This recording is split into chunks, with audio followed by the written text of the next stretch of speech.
What's that change going to look like, Don? What practically your father as president, I think you would even say, was a divisive figure. What's it going to look like in the second term? I don't think he was a divisive figure at all. I think the media created divisiveness around him. They lied about Russia collusion. They said he was a traitor. They went after him in every which way possible. If the media actually starts being an honest broker, talking about the things that he did, the prosperity he brought, the peace deals that he signed around the world, rather than the disaster that we're living right now, I think you'd do everyone in the country a big favor. I know immigration's important to him. I covered the family separation crisis closely. Will we continue to see policies like separating 5,000 children deliberately from their parents? You mean the Obama administration? You know they didn't do that, sir. Okay, sure. Will there be a second family separation policy? It's MSDNC, so I expect nothing less from you clowns. Even today, even 48 hours later, you couldn't wait. You couldn't wait with your lies and with your nonsense. So just get out of here. What is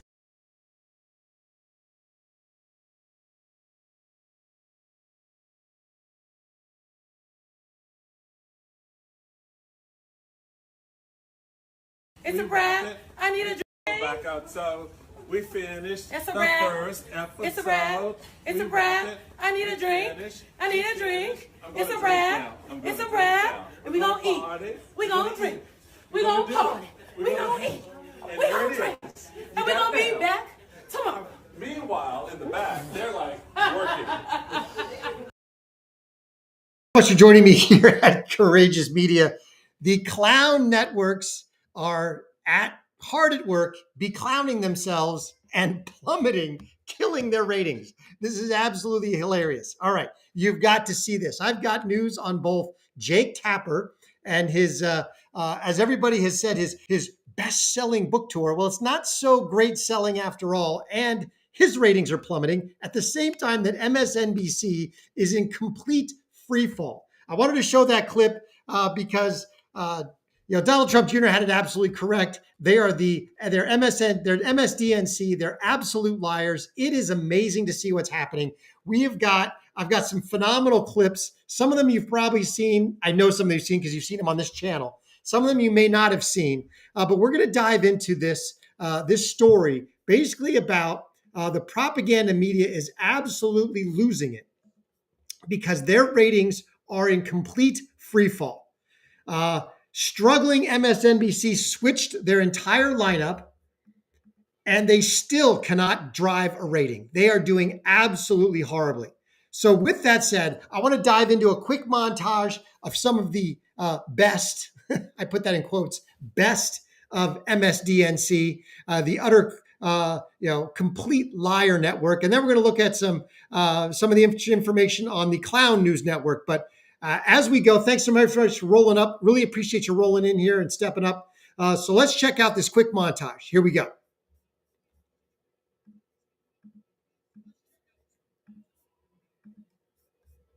Never seen anything quite like what happened at the White House today. Today, Donald Trump irreparably destroyed the 80-year-old post-World War II international order. An Oval Office ambush of an American ally that will reverberate all around the world and stain America's image for years to come. That was, to say the least, the most contentious confrontation between world leaders perhaps we have ever seen, certainly on television.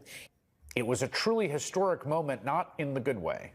One that I fear realigned the world order, upending the only foreign policy consensus that most living Americans and Europeans have ever known.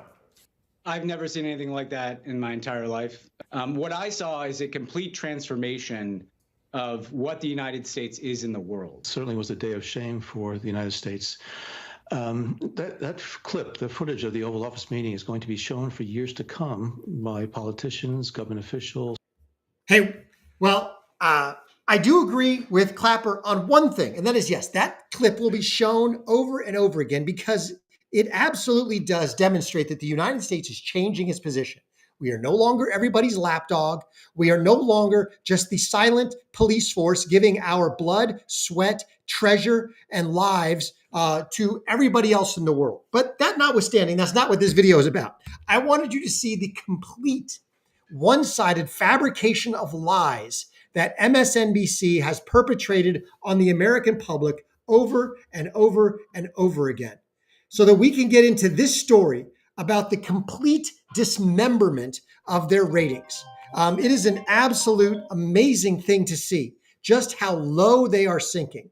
And this, it's going to get to the fact, it's going to get to the point where Comcast may not even be able to sell this dog network. Their ratings are so bad. They've dropped 41% in the primetime demographic. The one demographic that everybody wants, which is like 24 to 44-year-olds. I forget the exact demographic. But anyway, the prime spending demographic, that's where all the money's spent. That's what everybody wants. And they are absolutely failing. So with that, why are they failing? Well, because they thought, because if you all remember, we did a story on this back in November. After the election, MSNBC, CNN, all of their ratings tanked. They tanked during the election and after the election. But what these networks thought, instead of doing some introspection, instead of thinking, hey, why are we losing viewership? They just figured that they could go back to the 2016 playbook, 2017 playbook, which was Trump derangement will carry us. People will watch us because we are 100% 24/7 anti-Trump. We will lie, cheat, steal, anything to be anti-Trump. And they figured that they could run that same playbook, but this is a different time.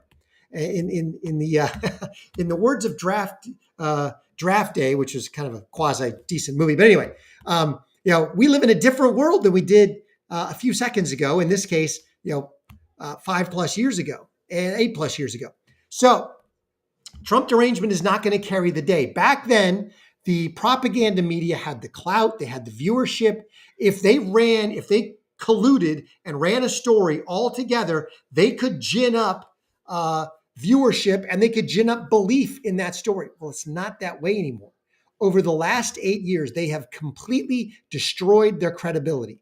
And that credibility destruction is now ongoing, and it's getting even deeper with the Jake Tapper revelation that, lo and behold, Biden was cognitively impaired and physically impaired from day one of his presidency. And nobody trusts these clowns anymore. They are now seeing in real time that they have been lied to over and over and over again. People are starting to put together the snippets of, wait a minute, that seemed like a lie, and that seemed like a lie. And it is now the foundation has been completely laid, or you could call it the roof on this house, by Tapper basically admitting that the entire media was part of the cover-up. He hasn't actually admitted that specifically, but by releasing this book and by saying what he's saying and going on this ridiculous book tour trying to redeem his own credibility, he has tacitly said everybody was involved in the cover-up. And that's what people are figuring out. They know that everybody was involved in the cover-up, and now no one is buying their credibility. So we have some phenomenal clips to show you as we dive into this, because MSNBC is absolutely on the fritz. Thanks, everybody, for rolling up. You busted half nickel. Really appreciate you being here. Reppins 12 in the house. Thanks so much. Here we go.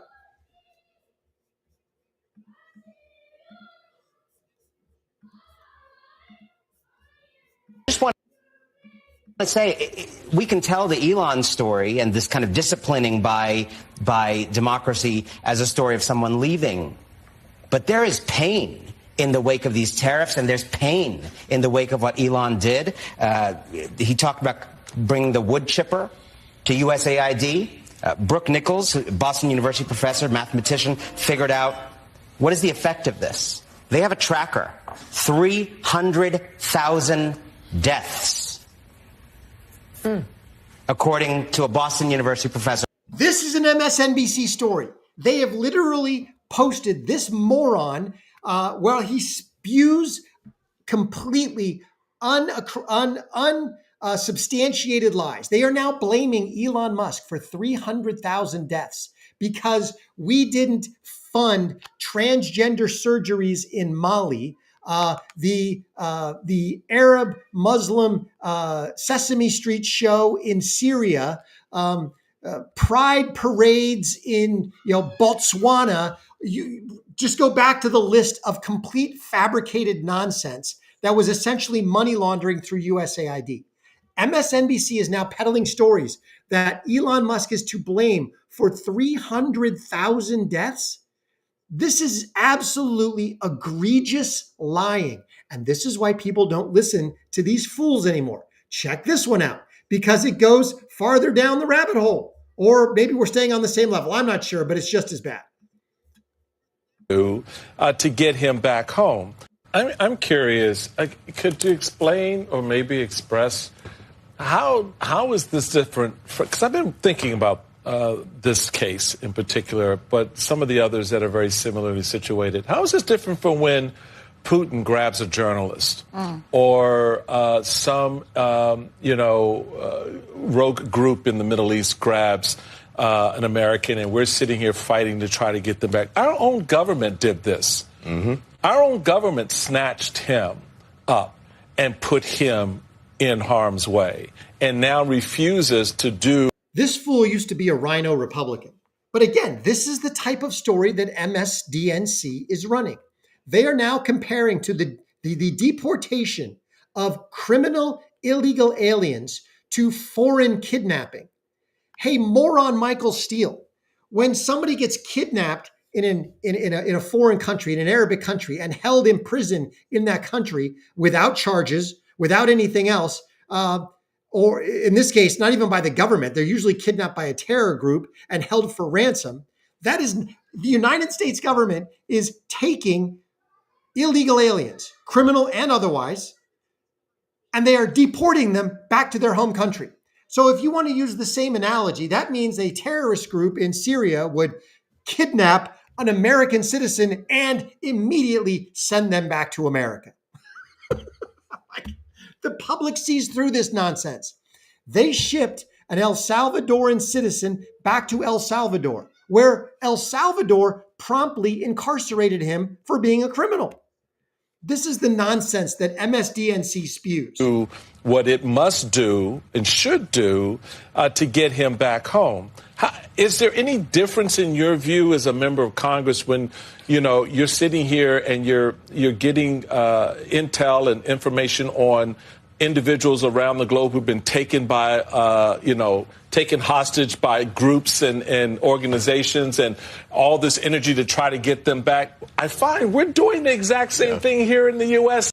The only time we did anything remotely close to the same thing of what he's talking about, kidnapping people and incarcerating them without any due process, that would have been J6. Yeah, that's right. No, what ICE is doing is deporting people.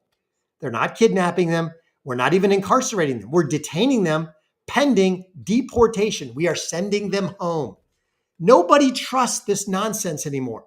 Now, to get to the real reason why their ratings have even plummeted again, and that is their now failed coverage of the Biden cognitive decline, the Biden complete physical fall off a cliff, his entire presidency. And they have now realized that everybody was in on the fix, that they were in on the cover up. Tapper has blown the lid off this thing. And in trying to grift for money, he's basically shown himself, he has exposed the cover up that he himself was a part of. But let's go back to Scarborough talking about this very fact, and then dive into, we've got clips of Psaki, Jen Psaki, who took over Rachel Maddow's. Actually, Rachel Maddow was doing one show a week and getting paid like $30 million. And so MSNBC went and cut her pay, and she went down to $25 million. But Maddow was on air 5 days a week for the first 100 days of the Trump presidency.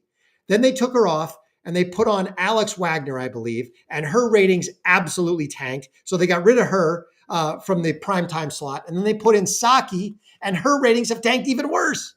This is absolutely amazing. So let's first check in with Scarborough, because this is how you know the fix was in. This is not we missed the story. No, they were all part of the cover-up.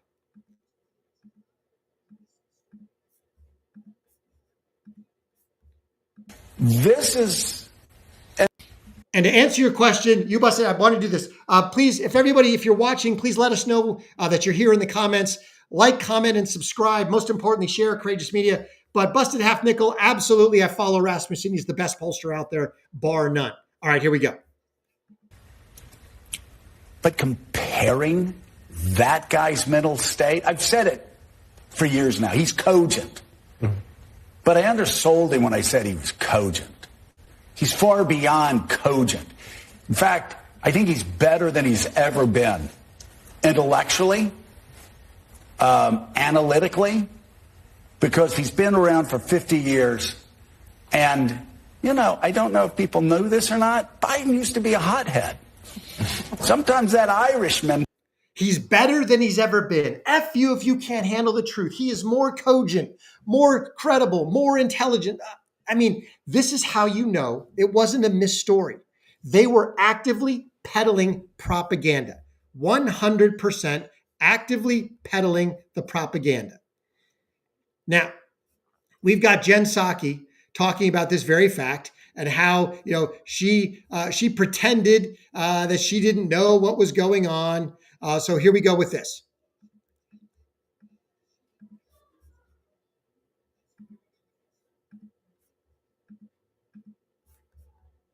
I left in May of 2022, just for the facts here. And I have seen Biden once since then, when I took my daughter to the holiday party this last December after he had lost. And so I hadn't seen him in person during that period of time. I never saw that person, not a single time. And I was in the Oval Office every day that was on that debate stage. I'm not a doctor. Aging happens quite quickly. Were things that people saw during that period of time that were similar to that or would have been in a category of that? I don't know, possibly, right? And all these books are going to tell us. Do you think that were they actively covering it up? Were they sort of in denial, or was that just a bad debate? Like, what is your read on that?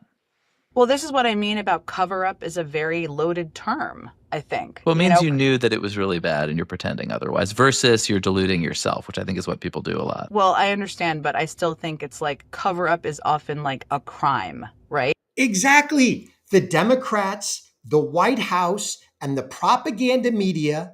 Now, you were part of both. You've been part of the White House and part of the propaganda media, Jen Psaki. You covered up a crime. Foisting up a president who was incapable of running the country, incapable of fulfilling his duties under the Constitution is a crime. Forging his signature with an auto pen on legally binding things like executive orders and other things is a crime.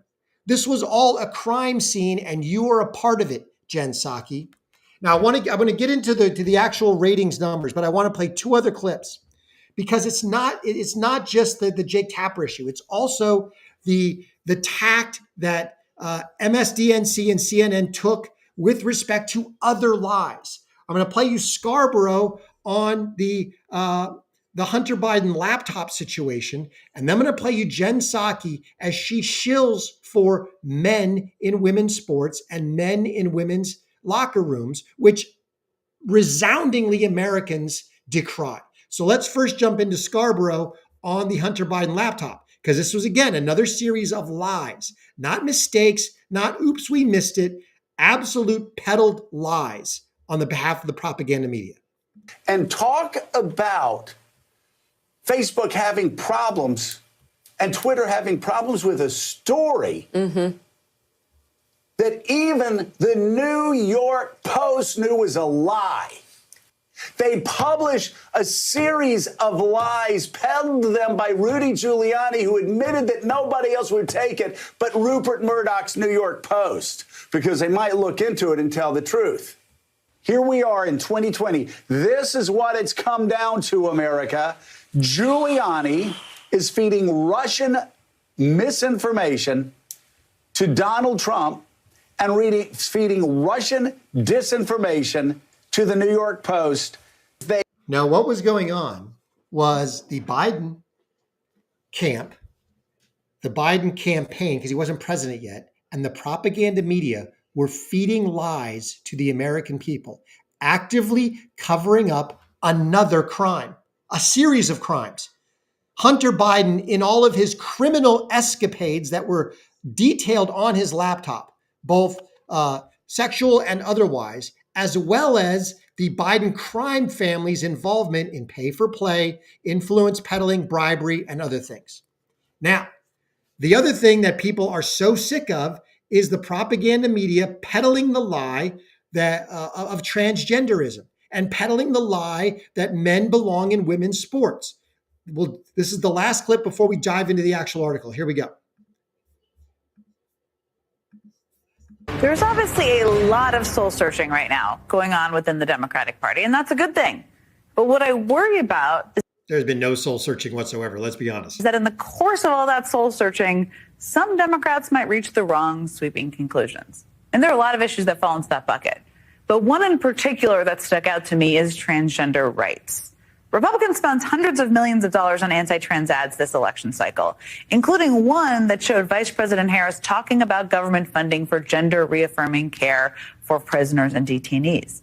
If that sounds like a particularly obscure issue, it is, because it applies to a tiny group of people.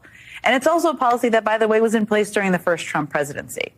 Another one of the lines that ran over and over again in those ads and throughout right-wing media is this idea that America is faced with a crisis of boys playing in girls' sports. Now, these ads created this perception that the issues of trans kids playing sports was dominating schools across the country, which is completely false. Some people got... Again with the lies, with the complete fabricated 180-degree out lies. This issue absolutely dominated schools. It absolutely dominated the news. As women, girls were getting injured in sports. One girl, as we know, playing volleyball, got her face crushed by a male spiking the volleyball to the point that she had traumatic brain injury and is quasi-paralyzed now. You had girl basketball players getting mauled by guys on the court and ending up with back injuries. You saw what happened in the Olympics with the Italian boxer who literally had to withdraw from the fight because she has never been hit so hard. If she'd have stayed in there, she probably would have ended up with brain damage. So yes, this absolutely dominated, and it is a huge deal. And no, the policies that Jen Psaki was talking about were not in place to the level that they were in the Trump administration. Title IX was there, but Title IX was not actively foisting men masquerading as trans women onto women's sports. That was solely a result of Biden, by executive order, changing the Title IX rules. Got pulled into that argument. I mean, immediately after the election, Congressman Seth Moulton told the New York Times that, quote, Democrats spend way too much time trying not to offend anyone rather than being brutally honest about the challenges many Americans face. I have 2 little girls. I don't want them getting run over on a playing field by a male or formerly male athlete. But as a Democrat, I'm supposed to be afraid to say that. And then last weekend, Congressman Moulton came on this network to discuss those comments. I was just speaking authentically as a dad about one of many issues where I think we're just out of touch with the majority of voters. And I stand by my position. You know, maybe I didn't get all the words exactly right. But the point is that the backlash I've received proves my point that we can't even have these discussions as a party. Look, reflection is good. He's the only one speaking any common sense. Again, the propaganda media has thrown in with the Democrat Party and the globalist cabal, and they're standing with, in this case, the 5% versus the 95%. No one, when I say no one, in numbers, wants men in women's sports, boys in girls' sports, boys in girls' locker rooms. Nobody wants it except the extreme, hard left, anti-American, anti-human, progressive left. So that's why the clips that I've shown are why we're getting the results that we're about to dive into, which is MSNBC's ratings absolutely plummeting even after they tried changing their lineup. Want to say shout out to everybody who's rolled up. Political Fisherman John Overstreet from Tennessee, Kelly Ramos in the house, Little Max in the house, Lynn Turner, thanks so much for rolling up. Please, everybody, like, comment, and subscribe. Smash that like button for me. Let's start driving our channel forward that we are trying to come out of demonetization, but really appreciate everybody being here. Also share this with everybody that you know. So let's dive into the latest results. As you know, MSNBC shook up their lineup. They brought Maddow back for a little bit. And then they sent her back to 1 day a week again. They tried Alex Wagner. They've now tried Jen Psaki, and nothing has worked. So far, MSNBC has dropped 41% in the primetime demographic and 34% in their total day demo compared to this time last year. Their ratings are absolutely in free fall. So the latest readings, so Maddow, who's been the top host on the network for years, figured out that she figured that Jen Psaki could take over, and that's not what happened. The latest ratings for the briefing with Jen Psaki failed to crack even the 1 million viewer mark. They advertised the heck out of this. She probably had a liberal following, and it's getting pummeled. The Sean Hannity show on Fox, which also airs at 9, has 2.3 million viewers, more than double. So in the 25 to 54 demographic, she's only pulling 55,000 viewers. That's 1/4 of what Hannity had. And that's nothing. Neither one of these are compared to any of the numbers that alternate media, YouTube, Instagram, X, the numbers that they're getting. Now, one of the nice things is they don't have to wait, and they're not stuck to a specific time slot. You can watch me whenever you want. But still, alternate media is garnering far higher viewers. Megyn Kelly gets more viewers, in 20 minutes than Psaki gets in her advertised, prearranged on TV time slot. This is absolutely amazing. So the readout, as you know, was already canceled. The weeknight, which airs, she was replaced. The weeknight, which is the new one, which is at 7, primetime, had 707,000 viewers, and only 56,000 of them were in the key demographic. In other words, you're getting a whole bunch of people. You're probably getting a lot of very elderly people who still watch TV, but they're not in the key demographic. These guys are absolutely getting pummeled in the ratings. They switched up their entire lineup, and they still can't garner ratings. Why? Because people don't want to go get lied to. It's one thing when they thought the networks might be telling the truth, and the networks were 100% anti-Trump. People held their nose about the anti-Trump because they thought the truth was being told.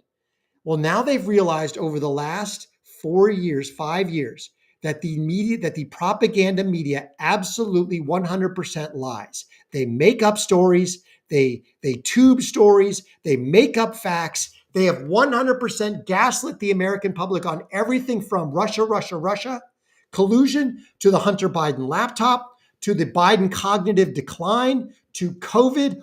All of it was one giant lie.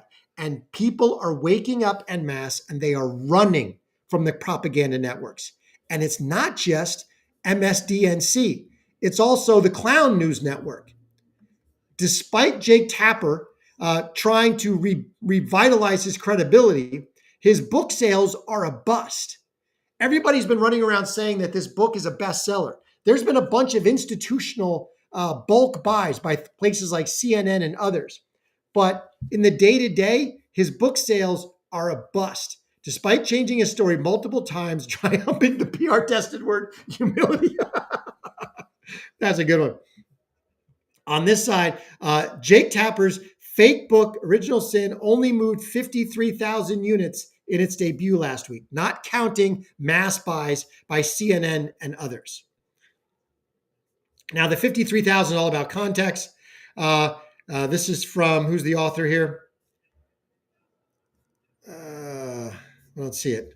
It's on Breitbart. But anyway, so my first and last novel didn't sell any 57,000 units.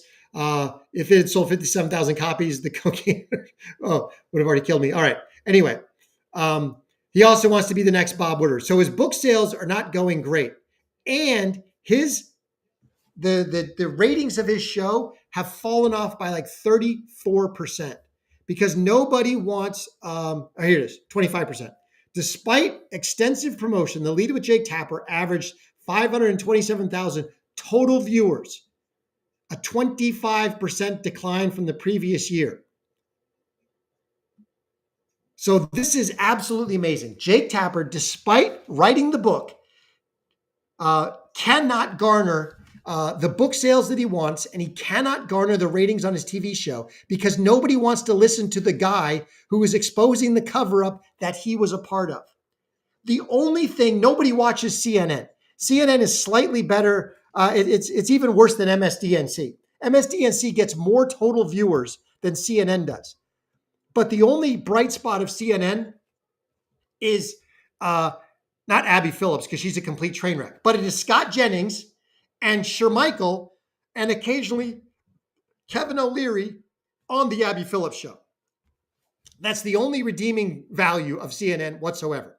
Now, Fox is doing way better, but Fox at least has the pretense and the air and the veneer of believability when they have other people on the show. For example, The Five still has Tarloff.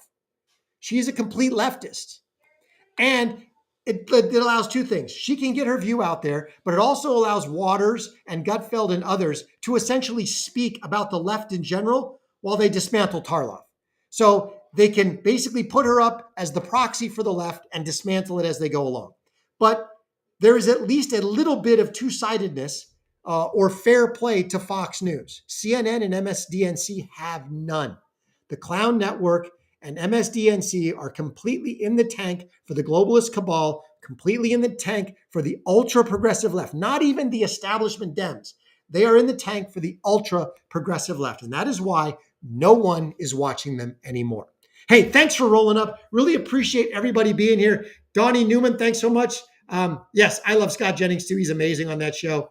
2 Corinthians 4:6 in the house. Bob in the house as well. Hey guys, thanks so much for being here. We got a bunch of viewers. Please smash that like button for me. Like, comment, and subscribe. And most importantly, share Courageous Media with everybody that you know. Remember, God is good and he is sovereign. It'll all be good in the end.